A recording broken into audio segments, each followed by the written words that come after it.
کبھی کبھی ملتی ہے ایسی تقریر، اس تقریر کو لاسٹ تک ضرور سننا، اور چینل پر نئے ہو تو چینل کو ضرور سبسکرائب کر دو۔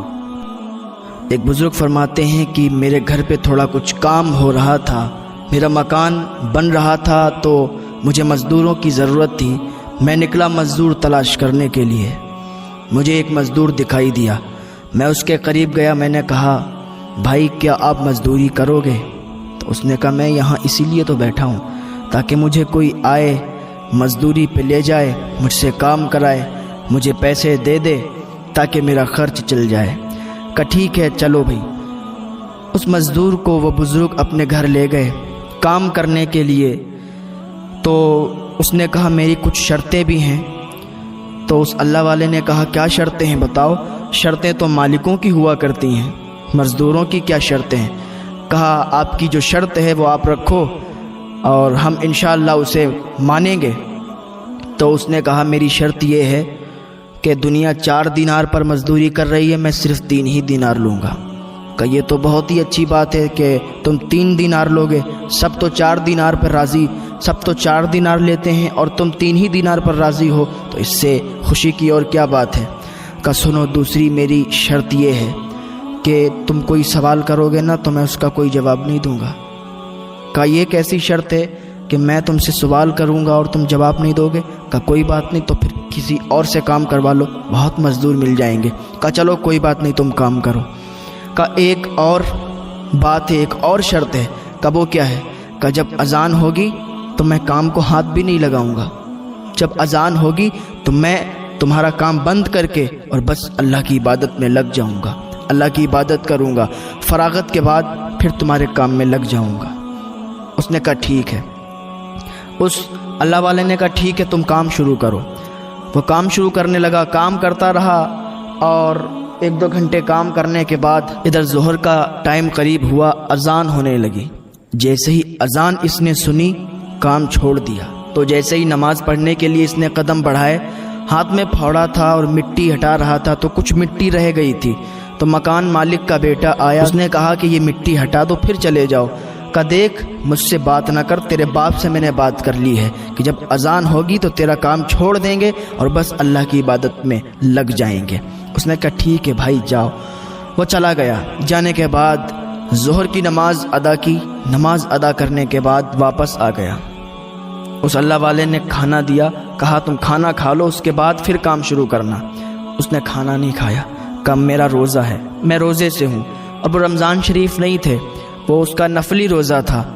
وہ اتنا نیک اللہ والا اور نیک مزدور تھا کہ نفلی روزے بھی رکھا کرتا تھا۔ تو وہ جو بزرگ تھے اس سے بہت زیادہ خوش ہوئے۔ پھر وہ کام کرنے لگا، کام کیا۔ ادھر پھر مغرب کا ٹائم آ گیا، مغرب کا ٹائم قریب آیا تو اس نے کام چھوڑا اور چلا گیا۔ پھر دوسرے دن اسے مزدور کی ضرورت پڑی، پھر وہ ڈھونڈنے کے لیے وہ بزرگ نکلے، لیکن وہ انسان انہیں نہیں ملا۔ وہ تلاش کرتے رہے، اب تو اس سے انہیں محبت ہو گئی، اس سے ایک لگاؤ ہو گیا۔ اب وہ انہیں تلاش کرنے کے لیے نکلے لیکن وہ انسان ملا نہیں۔ لوگوں سے معلوم کیا کہ فلاں شخص ہے، مزدور ہے، اور کل میرے یہاں کام پہ آیا تھا لیکن آج میں نے اس کو تلاش کیا، آج مجھے ملا نہیں۔ کہا اس کے بارے میں پوچھتے ہو؟ وہ صرف 1 ہفتے میں جاتا ہے کام کرنے کے لیے، ہفتہ کام کرتا ہے، 8 دن کے بعد کام کرنے کے لیے جاتا ہے۔ کہا اچھا ایسی بات ہے؟ کہا وہ کیوں؟ کہا وہ اس لیے کہ وہ اتنا کما لیتا ہے ایک دن میں، جو اسے 3 دینار یا 4 دینار ملا کرتے ہیں تو اس کے 1 ہفتے تک چل جاتے ہیں۔ وہ اتنا ہی کماتا ہے جتنا کھاتا ہے، اس سے زیادہ نہیں کماتا۔ وہ بڑا نیک آدمی ہے۔ انہیں اور چاہت ہوئی کہ اب اپنا کام کرائیں گے تو اسی سے کرائیں گے اور کسی سے نہیں کرائیں گے۔ 8 دنوں کے لیے کام روک دیا۔ اب دیکھیں ذرا غور سے سنیں پیارو، 8 دن کے لیے اس بزرگ نے کام روک دیا۔ یہ بھی اللہ کے نیک ولی تھے۔ کام روک دیا، اب 8 دن کے بعد تلاش کیا تو پھر وہیں وہ مزدور مل گیا اور پھر اسے یہ لے کے آئے گھر پہ۔ اس نے پھر کام کیا۔ کہا تمہیں شرطیں یاد ہیں میری؟ کہا یار تیری ایک شرط یاد ہے، جیسے تو نے کام کیا ہے ویسے ہی کر، بس تجھ سے چاہت ہو گئی ہے، تجھ سے لگن ہو گئی، تجھ سے ایک لگاؤ ہو گیا ہے، تجھ سے محبت ہو گئی ہے۔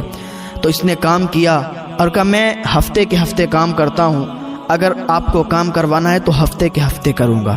کہا ٹھیک ہے۔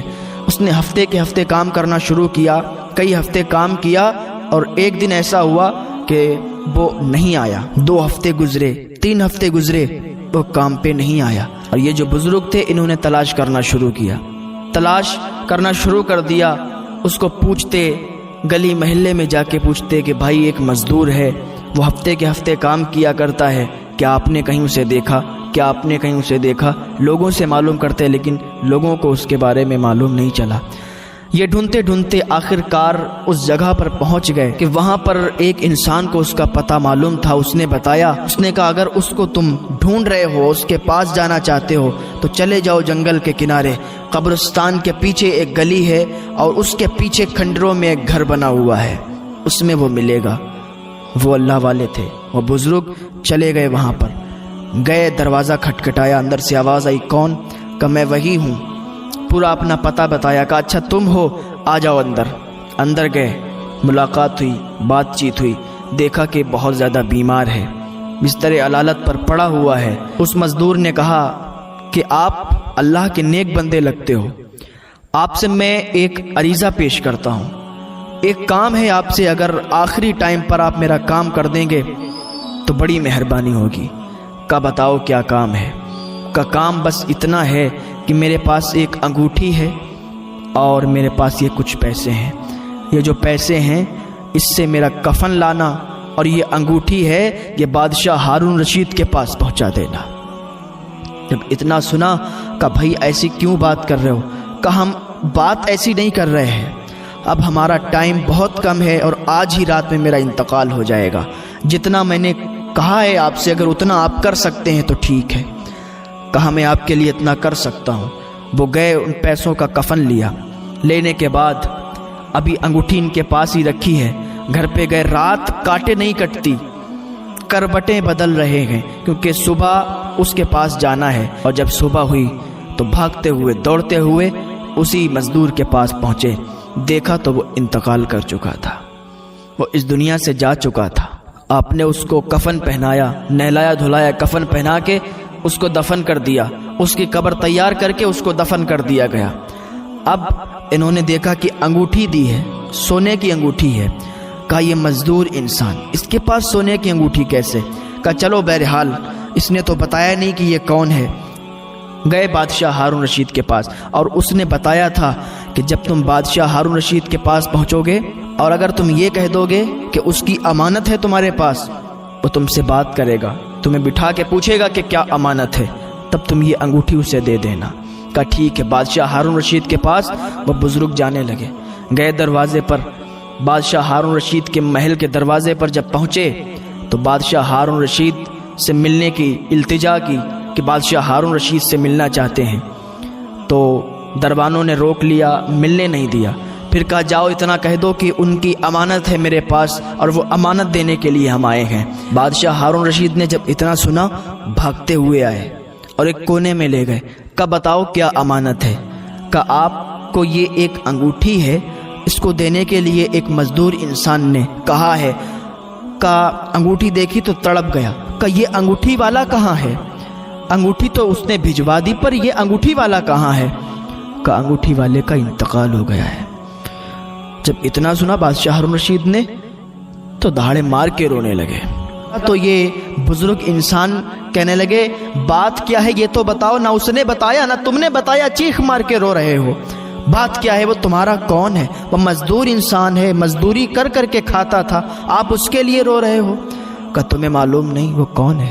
کہ کون ہے؟ کہ وہ میرا بیٹا تھا۔ کہ بیٹا تھا اور مزدوری کرتا تھا؟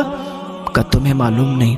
وہ مجھ سے بارہا کہتا تھا ابا یہ سب کچھ چھوڑ دو، یہ سب کچھ چھوڑ دو، اس کا حساب نہیں چکا پاؤ گے، اس کا حساب نہیں دے پاؤ گے اللہ کی بارگاہ میں جب جاؤ گے۔ ہم اس کو سمجھا دیا کرتے تھے، وہ ہم سے متفق نہیں ہوا، وہ ہمیں منع کرتا تھا، لیکن ہم کیا کریں، ہم اس کی بات کو نہیں مانے، اس کو سمجھایا، بہت سمجھایا، لیکن وہ یہاں سے چلا گیا۔ وہ ایک پیر کا مرید تھا، ان کے پاس بیٹھا کرتا تھا، ان کی اچھی اچھی باتیں سنا کرتا تھا۔ بس اللہ کا ایسا خوف اس کے اندر آیا کہ اس نے سب کچھ چھوڑ دیا اور جنگلوں میں نکل گیا، عبادت کرتا رہا، لوگوں کی مزدوری کر کر کے اپنا گزارا کرتا تھا۔ حالانکہ وہ میرا بیٹا تھا، مجھ سے بھی کہا کرتا تھا، لیکن آج وہ اس دنیا سے چلا گیا ہے۔ تو کہنا بس یہی چاہتے ہیں کہ دنیا میں کسی کو رہنا نہیں ہے، دنیا سے ایک نہ ایک دن سب کو جانا ہے، بس آخرت کی تیاری کر لو۔ اللہ رب العزت ہمیں گناہوں سے بچنے کی توفیق عطا فرمائے، اللہ ہمیں نیک عمل کی توفیق عطا فرمائے۔